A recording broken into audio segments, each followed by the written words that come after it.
नमस्कार, मैं हूँ अमित त्यागी और लॉकडाउन का वक़्त है, लोग कुछ न कुछ कर रहे हैं, लेकिन मेरे साथ एक ऐसे हर फन मौला इंसान, जिन्होंने लॉकडाउन में बहुत कुछ कर डाला। मेरे साथ है अभिनेता गुंजन उत्रेजा। भई इनकी आवाज़, इनकी शख्सियत को सब जानते हैं, लेकिन लॉकडाउन पे गुंजन ने ढेर सारे कमाल किए। तो गुंजन, स्वागत है आपका हमारे शो में। ये बताएँ कि लॉकडाउन का मैंने सुना है कि आपने उस पूरे वक़्त को बहुत ही अच्छे से 4 महीने जो साढ़े 3 महीने, 4 महीने से हम घर में कैद हैं, काफ़ी इस्तेमाल किया है, काफ़ी सारे शोज़ किए हैं, काफ़ी कुछ मज़ेदार चीज़ें की हैं। तो बताएँ कैसा रहा राइट। आपका लॉकडाउन? अमित, सबसे पहले बहुत बहुत शुक्रिया आपका। और मैं जैसे कि बता रहा था कि मैं तो फैन हूँ यार आपका। जैसे आप बात करते हैं, मेरी आपकी मुलाकात हुई है, उस पर चर्चा भी करूंगा, लेकिन पहले मैं जी। आपके सवाल का जवाब दे दूं। लॉकडाउन बहुत इंटरेस्टिंग रहा। सबसे पहले तो जब पहले 21 दिन का अनाउंस हुआ था तो ये था कि यार ये तो वो वक्त मिल गया सब लोगों को, आर्टिस्ट को खास करके, कि वो अपने अंदर जी। झांक सकें, अपने साथ समय बिता सकें और अपने आप को री इन्वेंट कर सकें। मैंने भी वही किया। आयरॉनिकली उस टाइम पे मुझे अपने एक नए शो की शुरुआत करनी थी, जिसकी शूटिंग की पूरी तैयारियां हो चुकी थी। वी वर नॉट एंटिसिपेटिंग कि लॉकडाउन हो जाएगा। अब लॉकडाउन हो गया हुँ, हुँ। तो हमने कहा अब क्या करें। मैं तो ऐसा व्यक्ति हूँ जो टिक के बैठ नहीं सकता।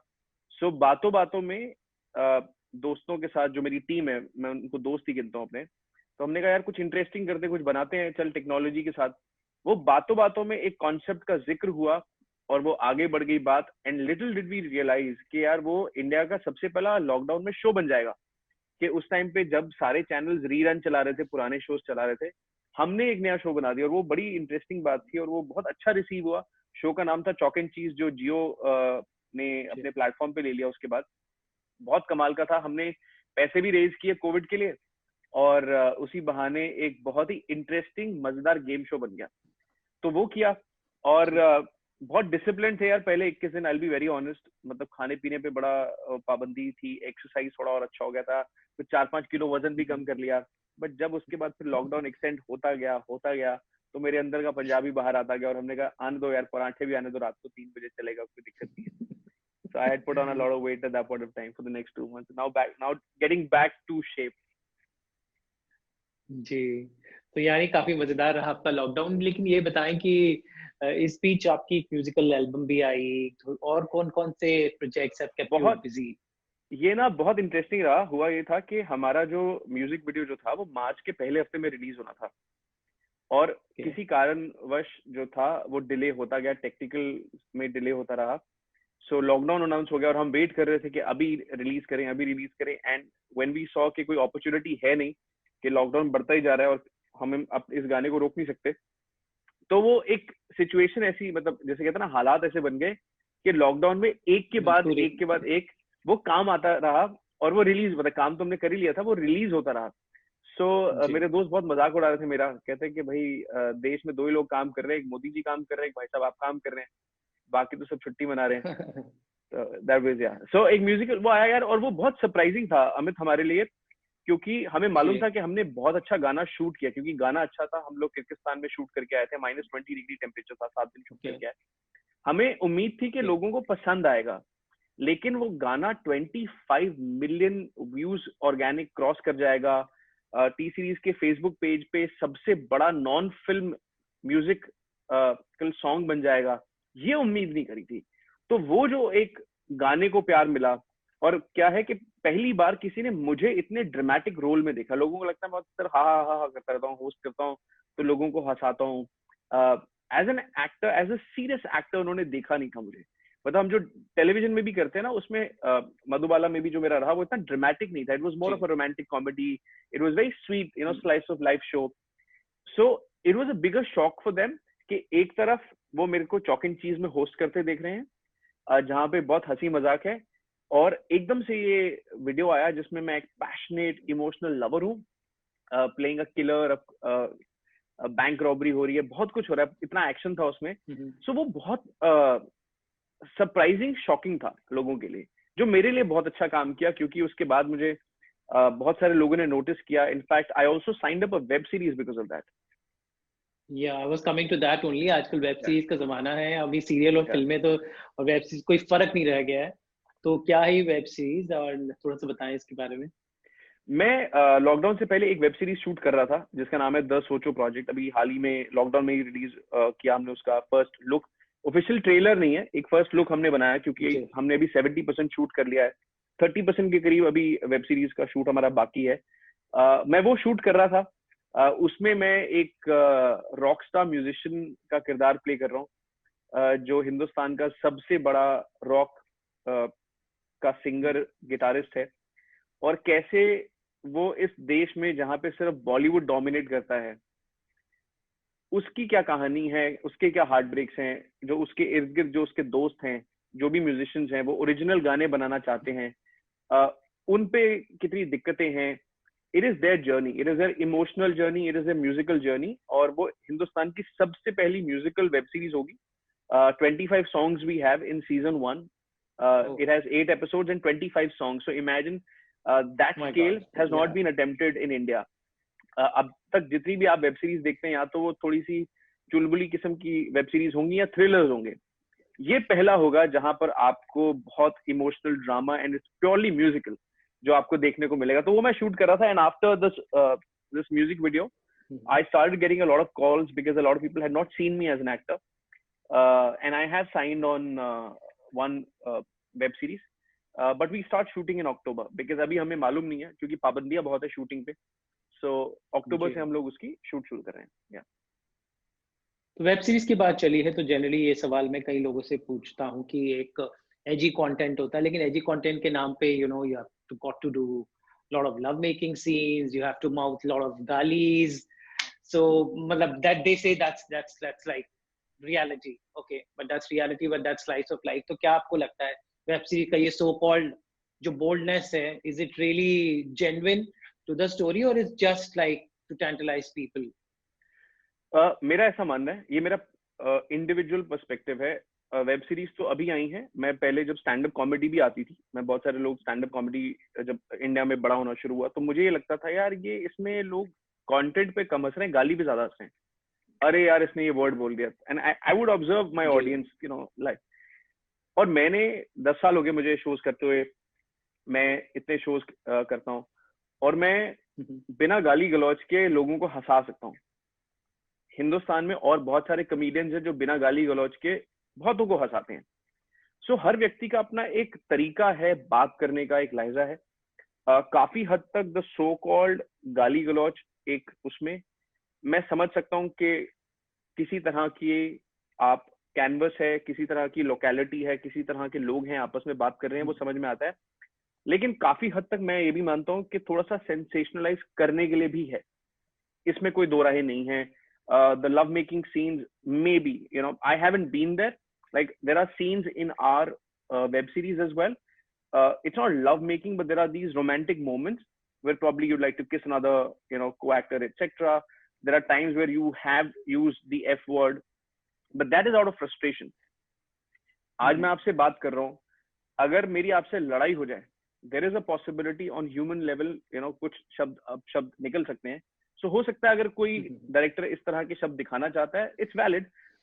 I think still about 50% of it is legit and 50% of they do it. This is my opinion. थोड़ा सा sensationalize, क्या इसने यार ये शब्द डाल दिया है, थोड़ा सा ये हो गया, वो edgy बन गया मामला। But मुझे लगता है ऑडियंस बहुत स्मार्ट है, उनको ना पकड़ में आ जाती है चीजें, तो आप उनको जो मर्जी सर्व कर दीजिए, उनको 2 मिनट में पता लग जाता है कि ये ऑर्गेनिकली यूज हुआ है या हमें बेवकूफ बनाने के लिए हुआ है। पहले कर सकते थे, अब नहीं आप कर सकते। जी, टेक्नोलॉजी का इस्तेमाल काफी जो इन लॉकडाउन में बहुत अच्छे से किया गया, मतलब बच्चा बूढ़ा जवान सबको ही, सब अब हम लोग भी जूम पर बात कर रहे हैं, घर पे ये एजुकेशन आ गया है, एक्टर्स खुद का शूट कर रहे हैं, खुद ही तैयार हो रहे हैं, तो कहीं ना कहीं अच्छे इफेक्ट्स देखे तो एक चीज जो 5 साल बाद आनी थी वो लॉकडाउन की वजह से पहले ही आ गई है। तो do you see that positive effects of lockdown? मैं आपको बताता हूँ अमित, मुझे याद है 2012 में, आप गूगल कीजिएगा, मैंने इंडिया में सबसे पहला डिजिटल शो बनाया था। There was a chat show called new this week. सब मेरे पे हंसते थे, यार तू यूट्यूब कर रहा है, तू बेवकूफ है। मैंने कहा यार मैं अमेरिका से आया था उस समय वापस, और मैंने देखा था कि वहां पर ऑन डिमांड शोज बन रहे थे, तब इंडिया में था भी नहीं, ये 2011 की बात है, सॉरी 12 भी नहीं। तो मैंने यूट्यूब के लिए शो बनाया हंगामा के साथ मिलके। उसके बाद मैं पिछले 1.5 साल से Z5 पे मेरे 2 चैट शोज हैं जो प्राइमरीली डिजिटल पे हैं, और सब मुझसे ये पूछते हैं कि आप टीवी क्यों नहीं कर रहे, आप टीवी क्यों नहीं कर रहे। और मैं ये बोलता था कि ऐसा नहीं कि मैं बाय चॉइस नहीं कर रहा, but there is a medium I know is going to be so big. आज अगर आप देखें टीवी के जितने भी शोज हैं वो डिजिटल पे आ गए, चाहे आप जी टीवी की बात करें या स्टार की बात करें, वो सब उनके जो वेब प्लेटफॉर्म्स हैं उस पे आ गए 24 घंटा पहले ही आ जाते हैं जी। तो सर मैं पिछले 2 साल से काम कर रहा हूँ, मैं सबको यही बोलता था कि जितने भी एक्टर्स हैं, मैं आज भी यही बात करता हूँ, जो रिपोर्टर्स हैं या जितने भी लोग हैं जो पहले डिपेंडेंट होते थे कि आप, मुझे याद है आप जाते थे एक कैमरामैन के साथ जाते थे, तो इंटरव्यू वो हो रहा है, एक साउंड पहले तो फिर एक साउंड वाला भी होता था, फिर वो साउंड वाले की छुट्टी हुई, फिर वो क्या।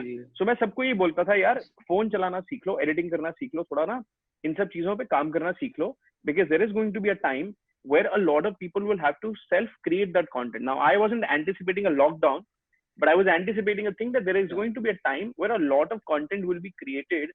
ये TikTok ने अगर आप देखें या जो Instagram Reels है या Instagram content है, it has given opportunity to everybody. So now I know Amit as a reporter, जो मुझे मालूम है ये आपकी branding है official, but there could be so much more to you which I would never get to know. Now, thanks to technology or your Instagram page, or you could be, you know, about a poet, or you could be anyone. Now, I can get to know that as well. And this is what I believe has given wings now. कि a lot of people in lockdown, मैं उनको देखता हूँ कितने actors हैं, अब वो सिर्फ poetry कर रहे हैं, कुछ लोग हैं सिर्फ painting कर रहे हैं, और वो अपना एक और हुनर दिखा रहे हैं जो पहले दिख नहीं सकता था. So I think this is the most amazing thing which has happened in this lockdown, that the world has embraced the change of technology in their life. लेकिन नेगेटिव्स की बात करें तो ये बहुत ही काला साल रहा इंडस्ट्री के लिए। तो हमने एक एक करके लोगों को खो दिया है, Irrfan Khan, Rishi Kapoor and the most tragic Sushant Singh Rajput. I know everybody is talking about it Gunjan, but कहीं ना कहीं this frustration of being a lockdown was also responsible somewhere for aggravating things. तो क्या लगता है आपको ये सब जो हो रही है debates, I am not gonna delve into that, but नहीं मैं व्हाट यू हैव टू से फॉर द लॉसेस? मैं एक चीज बताता हूँ, देखिए कोई भी जो प्रोमिनेंट पर्सनालिटीज हैं, और मैं ये अपने पर्सनल एक्सपीरियंस से बता रहा हूँ, मैं बहुत ही बड़ा फैन हूँ उस व्यक्ति का जो अपनी जिंदगी में कुछ कर रहा है दूसरों के लिए वैल्यू ऐड करने के लिए। वो चाहे ऋषि साहब है जिनका एक बहुत he has a big body of work, Irfan sir, Sushant, आप, because you're adding value to other people's life. So I respect them. And, if there is going to be a loss, it will be big for everybody. And I felt that too. And what happened is, I think Irfan bhai, Rishi sir, unka kyunki malum tha ke because they were suffering from, this disease, mentally a lot of people were prepared कि ठीक है, even though the loss is cannot be filled. But Sushant भाई का ऐसा हुआ ना कि वो बहुत अचानक वाली चीज लगी कि हम सुन रहे थे, और जब आपका इतना एक प्रोमिनेंट हस्ती जिसके पास बहुत बड़े बड़े प्रोजेक्ट्स रहे हैं, एक ए लीग का एक्टर के साथ ऐसा है, तो वो कहीं ना कहीं वो लॉस भी फील होता है और शॉकिंग भी लगता है. Now whatever I understand little about the mental health and all of this thing, lockdown can be a important reason for it, but depression जो है ना, उसका सिर्फ लॉकडाउन या उसका सिर्फ आपकी जिंदगी में हताश से कोई लेना देना नहीं होता. What I have understood, because my wife is a therapist, so I know a lot about it. A lot of times we all have gone through the same level. अलग होते हैं. आप दुनिया के सबसे कामयाब इंसान भी हो सकते हैं, आपके पास सब कुछ हो सकता है, नाम, पैसा, शोहरत, इज्जत, सब कुछ हो सकता है, प्यार भी हो सकता है, आप फिर भी डिप्रेस हो सकते हैं, because depression is all about your conversations with your own self. तो हो सकता है मेरे पास सब कुछ है, लेकिन मैं अपने आप से जो कॉन्वर्सेशंस करता हूँ वो बहुत अलग लेवल पे है, जो नहीं पता लग सकती हैं. आप, बहुत मुश्किल है हमारे देश में, जहां पर हम अगर किसी को ये बोल दें कि थेरेपिस्ट के पास जा रहा हूँ, तो वो आपको लगता है पागल है. And I been advocating a lot of people कि आप, it should be as simple as going to a dentist. आप डेंटिस्ट का चेकअप के लिए जाते हैं, आप रूट कनाल करवा रहे हैं, it's not a big deal, right? I mean you had a problem, आपने वेट पुट ऑन कर लिया, आप जिम जा रहे हैं, it's not a big deal. You are visiting a nutritionist, why? Because you want to take care of your physical wellbeing. For mental wellbeing, मैं मुझे याद है, मैं किसी को बताया था, मैं 2010 में विपस्सना करने गया था, 2011 में, तो सबने कहा अरे भाई क्या हो गया, मतलब त्याग दिया क्या ये मोहमाया? एंड आई सेड यार मैं मेडिटेट करता हूँ, विपस्सना करता हूँ for my own wellbeing. So people around me, they like अरे यार तू तो दारू भी नहीं पीता, तू सिगरेट भी नहीं पीता, अब तू ये मेडिटेशन में कर रहा है, मतलब तू तो भाई निकल गया उम्र का, you know, we we're looked down upon. So I only want to tell people that जैसे आपके शरीर के लिए खाना जरूरी है, आपके मन के लिए आपके मन के लिए किताबें पढ़ना, संगीत सुनना बहुत जरूरी है, वैसे ही आपके दिमाग के लिए भी बहुत चीजें जरूरी हैं जो आपको मालूम नहीं. That meditation is the food for your mind. That is so important. Visiting a therapist is just a regular check. So what? It's not a big deal. We all should do that. बहुत सारे लोग ये कह रहे थे कि यार मुझसे बात करो, जैसे आप डिप्रेस हैं मुझसे बात करें. नहीं यार, मैं अगर आप डिप्रेस हो मैं आपसे बात करूंगा, it's not going to help anything. That's not what the other person is looking at. He is looking for a solution. आपके दांत में दर्द है, आप मुझसे जितना मर्जी बात कर लीजिए, मैं उसका इलाज नहीं कर सकता. तो एक ये जो एक मिथ है, जो मैं बहुत सारे लोग कह रहे थे कि I am open to conversations, मुझसे बात करो, ये भी बहुत गलत चीज है. क्योंकि हमारे पास वो कैपेबिलिटी नहीं है. मैं आपका दांत का दर्द का डिस्ट्रैक्शन दूर कर सकता हूँ, लेकिन मैं उसका इलाज नहीं कर सकता. Similarly as a therapist, the kind of capabilities they have, it's a very extremely challenging and a very, for the lack of better word, बहुत प्रिसाइज काम है यार, वो बहुत स्पेशलिस्ट काम है. हम सब बने हुए हैं कि नहीं यार मुझसे बात करो, यार मुझसे बात करो. नहीं जी, आप उससे बात करके उसका मन बहला सकते हैं 5 मिनट के लिए, आप उसके थेरेपिस्ट नहीं बन सकते. So I would just urge that always deal with professional people. I have collaborated with a couple of people. कुछ एक हमारे दोस्त हैं जो अब ये शुरू कर रहे हैं, जिन्होंने इंडिया में बहुत सारे थेरेपिस्ट के साथ टाइप किया है, क्योंकि थेरेपी थोड़ी महंगी आती है, 2-3 हज़ार रुपए का पर सेशन होता है, लोगों को लगता भी नहीं है कि करना चाहिए. So what they've done is they've collaborated with few of the best specialists कि थेरेपी सेशंस जो हैं हम 1/3 1/4 प्राइस पे बहुत सारे लोगों को अवेलेबल करवा सकें. So I'm just saying, so I've also collaborated. So that is something which I would also urge a lot of people कि बहुत अहम चीज है, इसको इग्नोर मत करें. वक्त बहुत बदल गया है. पहले अमित, जैसे आपने भी टेक्नोलॉजी की बात करी, आज से 5 साल पहले हम इतना फोन में नहीं घुसे होते थे. हम पार्क में जाते थे, बहुत सारी चीजें करते थे, दुनिया देखते थे, अपने आसपास की चीजों को देखते थे. रिक्रिएशनल एक्टिविटी अलग थी. आज पूरी recreational activity and source of information is mobile. Even if you're not doing anything, 30 minutes you're scrolling on social media, Facebook आप देख लो, आपको 50 तरह के आर्टिकल मिलते हैं. You don't even realize the pressure it puts on your brain. So I would only urge for a lot of people who are watching this, it's absolutely normal. If you feel, you know, even an iota of stress mentally, take, you know, professional help.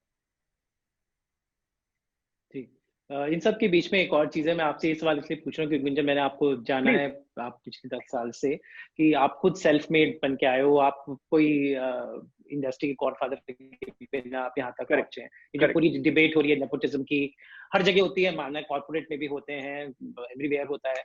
तो ये जो इतना तूल पकड़ लिया इस पूरे मामले को, इस पर आपका क्या कहना है? जो बॉलीवुड या टीवी में नेपोटिज्म जो कैंप्स बने हुए हैं, उसकी वजह से जो मुंबई में कहते हैं रोज 200 लोग आते हैं अपनी किस्मत आजमाने, उसमें से 2 लोग ही आगे पहुंच पाते हैं. तो एक बहुत प्रेशर सब लोगों पे रहता है, उसके बीच ये सब नेपोटिज्म, फेवरेटिज्म, जिसकी वजह से जो is alleged to be the cause of Sushant's mental depression. Do you think that's really happens or it's just blown out of proportion? ये मेरा पर्सनल मानना है. मैं अपने उदाहरण से बता सकता हूँ और मैं उनके उदाहरण से बता सकता हूँ जो मेरे आसपास हैं. टेलीविजन इंडस्ट्री एक इतना बड़ा प्राइम एग्जाम्पल है. मैं एक एक करके इंडस्ट्री पे आता हूँ. पहले टेलीविजन इंडस्ट्री, जब एकता कपूर जी ने शुरू किया था बनाना, तब उनको काम इसलिए नहीं मिलता था कि वो किसी की बेटी है. She had a super hit show, one after the other, one after the other, one after the other, and she's given some of the biggest she's the one who's given so many television superstars. आप मुझे एक TV actor का नाम बता दीजिए जो आप जानते हो जिसको काम सिर्फ इस बात से मिलता है कि वो किसी के खानदान से बिलोंग करता है. 99% of the industry is all of new commerce. मैं जिसको भी देखता हूँ, बड़े बड़े स्टार्स को मैं देखता हूँ. आप दिव्यंका त्रिपाठी का उठा लीजिए उदाहरण, आप अर्जुन बिजलानी का उठा लीजिए, आप जिनके साथ मधुबाला में मैं काम करता था, people are going to hit me, I've just all of a sudden skipped her name, दृष्टि. इतने सारे लोग हैं यार, ये सब लोग कहाँ से आए हैं? ये सब सेल्फ मेड स्टार्स हैं. हम, मेरे को काम मिला, कहाँ से मिला? All self made. I've gone for auditions, people have liked my work, they've given me, and that is every single work, every single show I've got through auditions, and I've gone on the set. That's what television industry. Look at the digital industry today is. the TikTok stars, the influencers, where have they come from? Is there any source of nepotism? No, there's nothing. Let's go back to films now. Now films is a different medium altogether. कितने ऐसे stars हैं जिनको आप सिर्फ इसलिए film देखने जाते हैं, आप ट्रेलर देखते हैं, मैं देखता हूँ ट्रेलर, मैं ये देखता हूँ, अरे यार ये ना डेविड धवन का बेटा, चलाओ जाके देख के आते हैं. If I don't like a film, I don't like a film. If I don't like the trailer, to my choice, I'm just saying, so I will not go and watch it. Irrespective, मैंने दबंग की series ही नहीं देखी है ना. सलमान सबसे बड़े star हैं यार, मैंने देखी नहीं उनकी फिल्में वो 3. वो मेरी चॉइस है. सिमिलरली मुझे ऐसा लगता है कि हाँ करेक्ट है, बहुत सिंपल सी बात है कि जब आप एक इंडस्ट्री में हैं, मेरे परिवार के लोगों को अगर आज इंडस्ट्री में काम चाहिए होगा तो उनके लिए कंपैरेटिवली आसान इस बात से है कि मेरी 10 साल का एक्सपीरियंस मैं उनको दे सकता हूँ. मैं उससे ज्यादा उनके लिए कुछ नहीं कर सकता. आप जो मर्जी कर लीजिए, आप जितने मर्जी बड़े, there are n number of examples, we don't even need to take names for it. Primarily it just becomes easier because as an outsider it becomes difficult to figure out to whom you want to work with. That's all. That I get कि अगर आप मेरे दोस्त होते तो मुझे पता लगता, क्योंकि वो फैमिली से आते हैं, उन्होंने वो देखा है, वो एक्सपीरियंस देखा है, वो एक्सपीरियंस उनको मिल जाता है. अपॉर्चुनिटी नहीं मिलती. अपॉर्चुनिटी सिर्फ और सिर्फ ऑडियंस देती है. आज मैं इंस्टाग्राम पे पोस्ट डाल दूं, if an audience likes it they will give me views, if they don't like it they will not come to it. So many films which are small, and I am saying small films. I remember a Wednesday करके film आई थी, बहुत पहले आई थी, Jimmy Shergill और उनकी थी, अनुपम खेर साहब की. छोटी सी फिल्म थी यार, हम देखने गए. किसी को पता था नीरज पांडे कौन है? किसी को मालूम था उस समय क्या चल रहा है? हम एक पिक्चर, वो पिक्चर अच्छी थी, धीरे धीरे बढ़ती गई. तापसी पन्नू का आप एग्जांपल ले लीजिए, वो बेबी देखने गए हम, उनका छोटा सा रोल था उस फिल्म में, फिर वो नाम शबाना आ गई. धीरे धीरे धीरे करते करते आप राजकुमार राव का एग्जांपल ले लीजिए, आयुष्मान खुराना का एग्जांपल ले लीजिए, कार्तिक आर्यन 10 साल हो गया उनको. 10 साल. उनकी जो पहली फिल्म आई थी प्यार का पंचनामा, उसके बाद उन्होंने फ्लॉप्स भी दिए. It is purely on the basis of merit. That is what I would like to believe. If there is any, the funniest thing is all those people who have created this whole nuisance are not even in the industry. They are people who have a keyboard or probably a phone and are from outside the industry who don't know how it works. You're right. There is also another element, favoritism. Yes, I would love to work with people I love enjoying. There is a reason Hansal Mehta works with Rajkumar Rao. There is no nepotism there. It's just that their chemistry works. They enjoy working with each other. Probably the films he is making, he fits the role really well. He wants to go back and work with him. Shujit Sircar wants to work with Ayushmann Khurrana. There is no nepotism. People want to work with, a bankable star. Second, somebody who they are comfortable. Would you like to have people around you who you are uncomfortable with? So yeah, I think it's just blown out of proportion. I personally say, and I'm not saying it just to mince my word, I'm being very honest. In 10 years of my work, not once have I compromised on money or my ethics to get my work. And I can vouch for a lot of people I know. They all have got work because of merit and yes, their work ethics. If I am going to get a big show and I become the biggest star in the country, and if I start to behave, rude, unprofessional on my set, maybe after few weeks, few months, few years, I'll be out of the industry. But I will be out of the industry. All the people who have survived in this industry have purely been on the basis of the merit and their professional ethics, which a lot of people don't understand. Yes, quite insightful बातें हमने की Gunjan. Thanks, आप बहुत ही candid थे और बहुत दिल खोल के आपने बात की. तो एक बार फिर से आपके प्रोजेक्ट्स के लिए बहुत बहुत बधाइयाँ. Thank you very much. जी, मैं आपसे पूछना चाहता था, आपको याद है 2015 में मेरी आपसे मुलाकात हुई थी, एक प्रेस कॉन्फ्रेंस थी. I give you a big surprise. Do you remember that और नॉट? यस जी, जिंदगी का शुक्रिया. करेक्ट. दैट वाज रियली बड़ा सरप्राइज. करेक्ट. सो इसीलिए मुझे हमेशा जो है वो आपका नाम हमेशा याद रहता है. अब आप ये देखिए, इतने सारे लोग आपकी इंडस्ट्री में भी आते हैं जाते हैं. आपका जो एक प्रोफेशनल कॉन्डक्ट है वो आपको आगे लेके जाता है. आज हमारी 3 बजे की एक कॉल थी, हम 3 बजे दोनों एक दूसरे के साथ थे. यही आप 2 घंटा मुझे वेट कराते या 1 घंटा मैं वेट कराता. So after a point of time everybody would start to realise, नहीं यार, he is unprofessional, whether it is me और you, and it impacts on our survival in the industry. So on that note, I can just say that I've been a huge fan of the way you have carried yourself for years, and I wish you loads of success as well, and I'm looking forward to see you as well. Surely, definitely. Lockdown खत्म होगा जल्दी, आपके नए project के नए launch पर हम फिर से मुलाकात होगी. तब तक बहुत बहुत बधाइयाँ. इसी तरह से keep on doing the good work. Thank you so much.